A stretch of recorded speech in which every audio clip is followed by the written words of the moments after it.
Hello everyone, this is Mr. Brain Junkie here, and today we'll be talking about a fantasy action film called The Great Wall. Be ready for some spoilers ahead. A long time ago in the outer edges of China, a group is being chased by the warriors of Mongolia. In order to escape from the enemies, the leader William tells his men to cut loose the horses in order to lure the scavengers away, giving them the opportunity to run.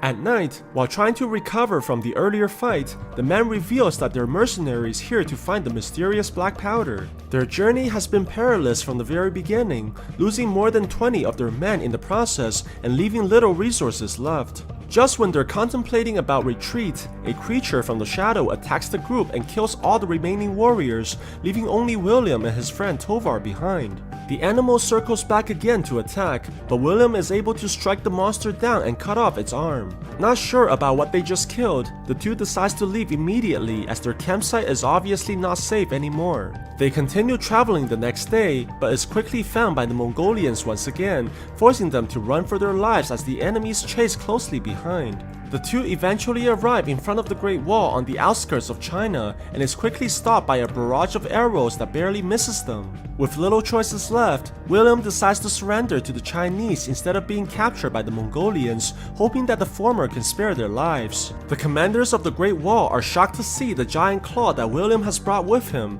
and Commander Lin demands to know where the main character has acquired it. When they hear the man say that he killed the monster by himself, the Chinese commanders laugh at William mockingly, not believing a single word he said. However, Strategist 1 thinks that the foreigner's stories may be real, as the man's weapons and clothing are covered in the creature's blood. Before they can decide on the two men's fates, a scout rushes in and reports that they have spotted enemies from the observation towers rushing towards the wall in great numbers. General Xiao immediately orders the armies to get ready for battle, and the two men are quickly taken onto the wall, where a large army of soldiers in colorful armor stand by for the siege. William is amazed to see the glory of the army, as the soldiers all work together perfectly despite their different roles, which are indicated by their armor's colors. What stands out from the rest of the army are the soldiers in blue, which are led by Commander Lin and composed of only women. They all march towards the edge of the wall and prepares to battle by using the giant spears. The soldiers all wait patiently for the enemies to come, and their attentions are quickly drawn towards the far distance as a horde of green monsters charge towards the wall.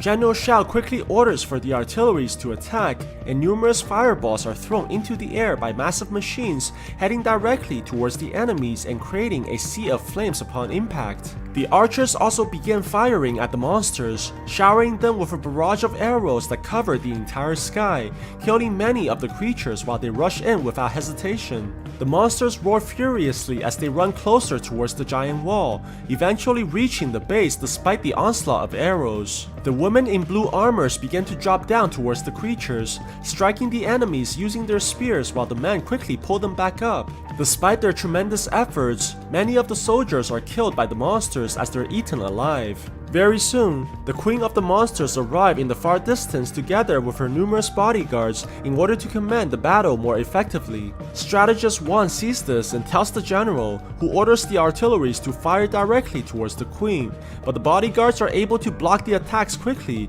protecting their leader in the process. The queen roars furiously towards the humans and begins communicating with her minions, ordering them to change their strategy and use their bodies to climb the walls. The monsters are able to climb the structure very quickly and begins mauling the soldiers, throwing them off the wall using incredible strength. William desperately tries to break free with Tovar after seeing the dangers, and surprisingly, they're released by another foreigner named Ballard who cuts their ropes immediately. A young soldier named Pan sees his comrades being killed and rushes in to attack the creature despite his fear, but gets pushed back easily by the giant monster. Before the young man can be killed by the voracious creature, William jumps in the air and grabs onto a spear, charging at the creature and stabs it right in the mouth. The monster pushes the man backwards as it roars continuously, but William is able to stab it again with Tovar's help, and the two kills the creature by piercing its heart. Tovar takes a red cape on the ground and begins attracting another monster like a bull, causing the creature to charge directly at the man, but this allows William to kill it by using an arrow and barely escapes the blinded creature as it launches for the last time. After seeing so many of its minions killed, the queen orders the creatures to retreat by using her sound waves, making the monsters fall back as they carry the bodies of their fallen comrades away, preventing the humans to learn anything about them. The Chinese commanders approach the Westerners after the victory, and the two men drop their weapons immediately to show their cooperation. General Shao praises their bravery for aiding with the battle and decides to offer them a living quarter instead of locking them up. The young soldier Pan goes to William right after the siege and thanks the man for saving his life instead of leaving him for dead. The two also meets Ballard, the man who freed them earlier, and it turns out that he was also here looking for the black powder 25 years ago, but is kept hostage as a teacher of English ever since. The old man shows the two the mysterious black powder that they were looking for and assures William that there's more than enough for all three of them. Ballard proposes that they leave as soon as the siege begins so that they can be riding away while the battle rages. Before their conversation can finish, Strategist 1 calls them for an urgent meeting as he found a magnet inside their belongings. One believes that the stone was the reason why William was able to kill the monsters so easily during their first encounter, as the magnet may have interfered with the creature's mind. It turns out that the monsters are called Tao Teis, and they landed on Earth 20 centuries ago from outer space. Ever since that day, the creatures rise every 60 years to attack from the north of China, trying to devour everything so they can feed their queen in order to multiply. The capital of China has 2 million people and is only about 300 miles away from the wall. If the creatures obtain such large amounts of nourishment, their numbers would explode, spreading to every corners of the world. At the same time, General Shao has noticed missing personnel at the West Towers and proceeds to investigate alongside Commander Lin. The soldiers go into their formations, but the men are surprised that the monsters have purposely left the bodies instead of devouring them as food. The soldiers march forwards after noticing one of the creatures in front of them, but General Shao also sees the reflections of a second Tao Te from behind, trying to ambush the team. The two monsters attack simultaneously, and the general tries to fend off the Tao Te from behind, but ends up mortally wounded by the creature after trying to save Commander Lin. The entire army arrives soon after, but it was too late to save their leader. With his last breath, General Shao declares Lin to be his successor and warns her to never underestimate the monster's intelligence ever again. A massive funeral is orchestrated as the people mourn for their leader's death, sending numerous candles flying in the air to light the way for General Shao as he enters the afterlife. Very soon, Envoy Shen from the Emperor of China has come to the walls, bringing records of the encounters with the monsters from 60 years ago.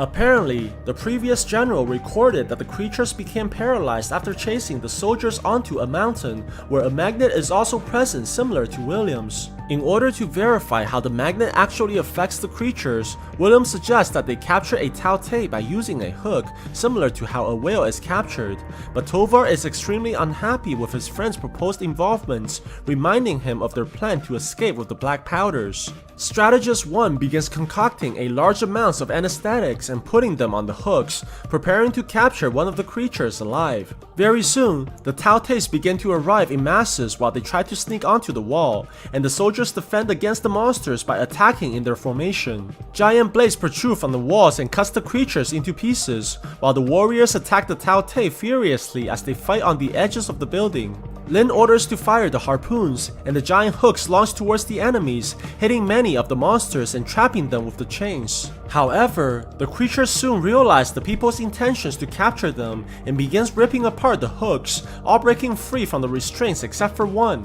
At the same time, Ballard is trying to convince Tovar to leave the wall right now while the battle is in place, but the man refuses to abandon his friend. William is also contemplating about abandoning the Chinese army, but in the last moment, decides to return to help the commanders capture the last Tao Te that's in chains. In order to isolate the creature from the others, the army fires numerous bombs around the monster, creating a field of flames that surrounds the entire area. Realizing that the chains won't last much longer, William drops down into the fields by sliding across the meadows and finding the monster unconscious on the ground. He ties the creature up so that it can be retrieved, but is quickly attacked by hostile enemies as he tries to fight for his life. Luckily, the man is safe from the ambush as Tovar appears to the rescue, saving William in the process and blaming the man for not following their plans to escape.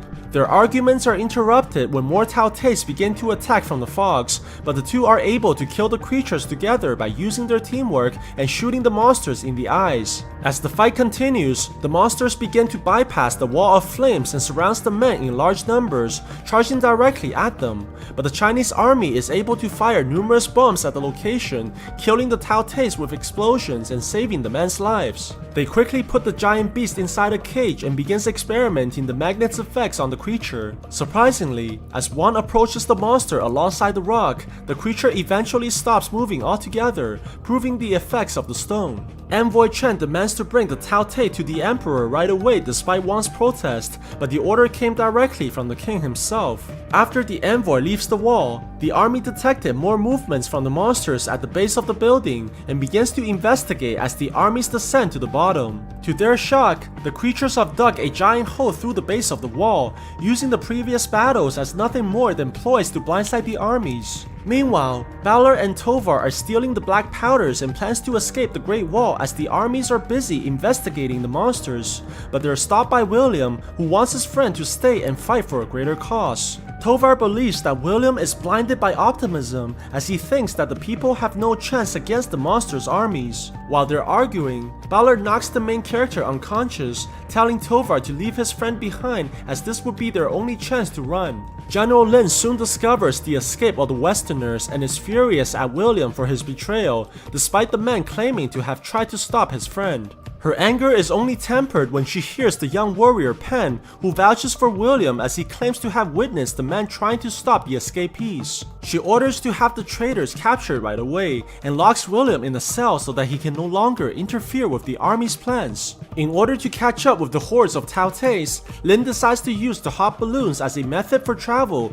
but the inventions are not tested and poses great danger for its users. Numerous people died as they tried to ascend into the skies by using the black powders as fuel for the vehicles, leaving only a handful of soldiers heading towards the capital. Pan releases William soon after, and the man rushes to the outside where he meets Wang, demanding to know what's going on. The strategist tells him that they have failed to prevent the Tautés from breaching the walls, and the general has ordered for his release as she heads towards the capital herself. Wang tells William that the only chance they have now is to kill the queen, as her death will also disable all her minions. Instead of leaving like Wang suggested, William decides to go after Lin so that they can save humanity from being destroyed. At the same time, General Lin has arrived inside the capital, only to see that the place is overrun by the voracious creatures. They try to make it to the palace, but are quickly attacked by numerous Tautés and grounded by the creatures while they desperately fight for their lives. Lin is quickly surrounded by the monsters as they roar furiously at the woman, but before she's killed, William arrives to her rescue and grabs her into the air, using the grenades to repel the monsters as they fly into the palace. They're able to retrieve the Tauté that was captured earlier, and Wang decides to load the creature with bombs. They plan to travel inside the sewers and feed the monster before releasing it towards the queen so that they have a chance to kill her by using the explosives. However, their plan doesn't go smoothly as the creatures have discovered their location and kills the majority of their team, leaving the young warrior Pan wounded but still alive. Suddenly, numerous Tautés charge into the underground tunnels, and Pan decides to sacrifice himself by blowing up the grenades, killing the monsters and blocking the pathway as well. Not having any time to mourn, Wang quickly opens the doors to the outside and they release the monster that's tied up with the bombs. The creature wakes up immediately after the magnet was removed, and just like they planned, it begins devouring the meat that was provided and runs to the outside, trying to give it to its queen.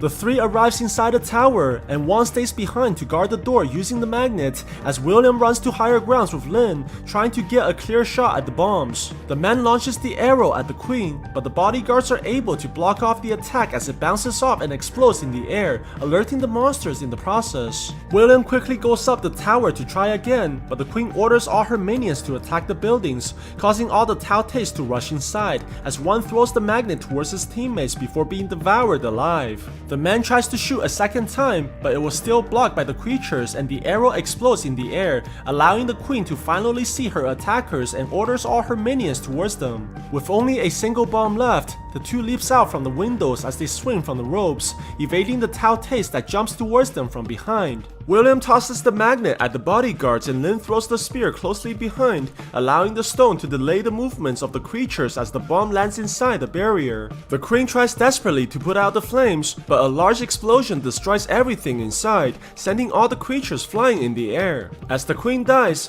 all the Tao-Tes are immobilized and crashes towards the ground, leaving thousands of bodies in the palace as the humans are finally victorious. Sometimes later, William rides back to the Great Wall and finds his friend Tovar in the holding cells after being captured by the Chinese army. He tells the man that the emperor gave him a choice between Tovar's life or the powders, but William chose to save his friend, realizing that friendship is more valuable than any material gains. He rides off into the far distance alongside the army's escorts, while General Lin looks at him from the walls to express farewell. William looks back as well before he leaves and has a good feeling that he'll come back to this place in the future.